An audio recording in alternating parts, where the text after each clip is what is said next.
Assalamualaikum warahmatullahi wabarakatuh. Shalom, Om Swastiastu, Namo Buddhaya, Salam Kebajikan. Halo, perkenalkan nama saya Adelia Dania Priadi dengan NPM 60222-116. Pada kesempatan kali ini saya akan membahas mengenai bagaimana sih konsep diri pada remaja yang mana ditinjau berdasarkan latar belakang budaya Mandailing dan juga budaya Minangkabau. Sebelum membahas lebih spesifik lagi mengenai budaya Minangkabau dan juga budaya Mandailing, mari kita membahas terlebih dahulu makna sebenarnya atau definisi sebenarnya dari budaya itu sendiri. Jadi, budaya itu merupakan salah satu serangkaian nilai, norma, kepercayaan, adat istiadat, dan tradisi yang dimiliki dan juga diwariskan oleh suatu kelompok atau masyarakat tertentu. Nah, di dalam budaya juga mencakup berbagai aspek kehidupan nih, misalnya seperti bahasa, agama, seni, musik, tata cara berpakaian, dan juga cara hidup lainnya, yang mana aspek-aspek ini bisa membentuk identitas kolektif dan juga mempengaruhi bagaimana cara individu dalam kelompok tersebut untuk berinteraksi, berpikir, dan juga bertindak. Selanjutnya beralih pada pembahasan mengenai konsep diri. Jadi konsep diri ini adalah tentang bagaimana seseorang ataupun individu melihat dirinya sendiri. Hal ini biasanya mencakup mengenai pemahaman tentang siapa kita, lalu bagaimana orang lain melihat kita, dan juga bagaimana kita berinteraksi dengan dunia sekitar. Konsep diri ini bisa terbentuk melalui berbagai macam cara, misalnya seperti pengalaman hidup, lalu interaksi dengan orang lain, dan tak lupa dengan cara pengaruh budaya serta nilai-nilai yang kita anut. Penting juga nih untuk dicatat bahwasannya di dalam konsep diri ini juga mencakup hal-hal seperti bagaimana individu merasa tentang tubuhnya sendiri, lalu keterampilan yang dimiliki individu, dan juga kepribadian individu, dan yang terakhir peran individu dalam masyarakat juga termasuk dalam konsep diri. Nah, sekarang kita menuju ke pembahasan utama, yaitu bagaimana sih konsep diri remaja pada budaya Minangkabau. Jadi, konsep diri yang dimiliki remaja pada budaya Minangkabau itu sangat dipengaruhi atau banyak dipengaruhi oleh sistem nilai dan juga adat istiadat yang dianut oleh masing-masing individu nih. Para remaja di Minangkabau ini juga melihat hidup sebagai kesempatan untuk berbuat kebaikan dan juga meninggalkan jejak-jejak positif karena sebagaimana diperumpamakan oleh suku Minangkabau dengan gajah, harimau, dan juga manusia. Tadi kan kita udah sempat menyinggung nih bahwasannya remaja di Minangkabau itu banyak dipengaruhi atau sangat dipengaruhi oleh nilai budaya dan adat istiadat.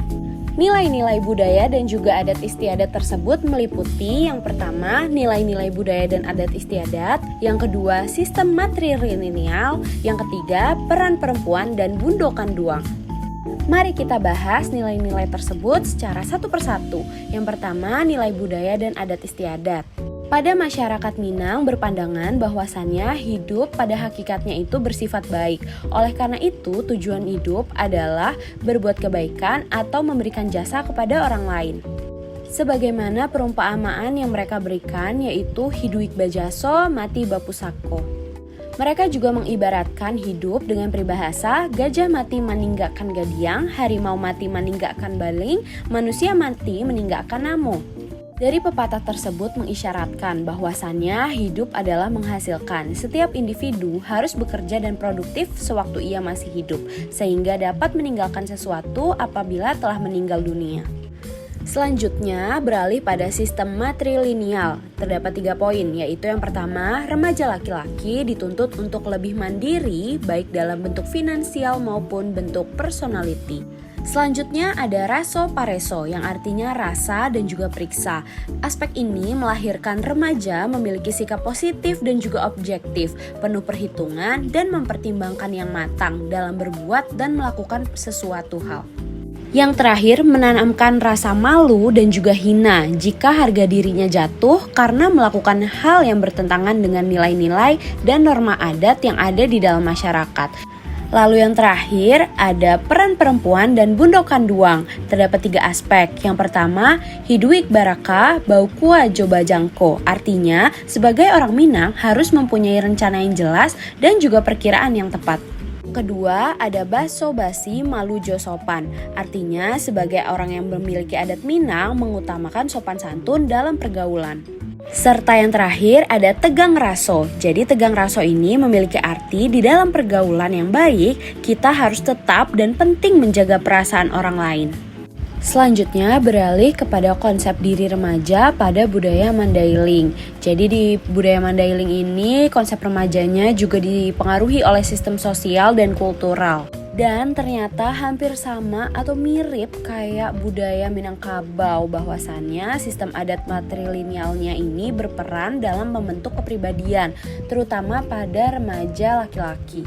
Selain itu, adat Mandailing ini juga mempengaruhi nilai-nilai kesopanan dan kesantunan dalam kehidupan bermasyarakat. Hal ini merupakan kunci keharmonisan masyarakat Mandailing.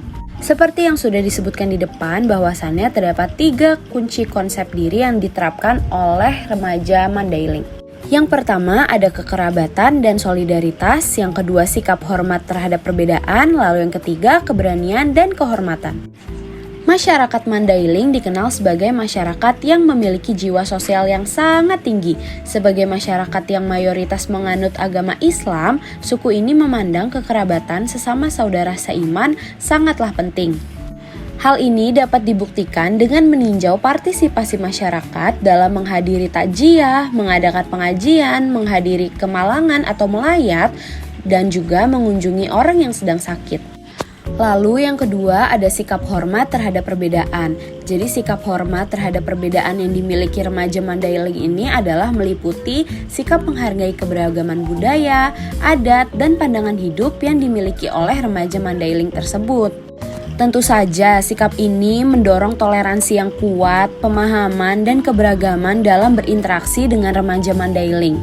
Lalu yang terakhir ada keberanian dan juga kehormatan. Dalam budaya Mandailing sendiri, keberanian ini sering dikaitkan dengan sikap pantang mundur dan pati, yang memiliki arti sikap tidak gentar menghadapi situasi yang sulit ataupun bahaya. Kehormatan dalam konteks Mandailing sering dikaitkan dengan sikap menghormati orang tua, menjaga nama baik keluarga, serta memegang teguh nilai-nilai adat dan agama.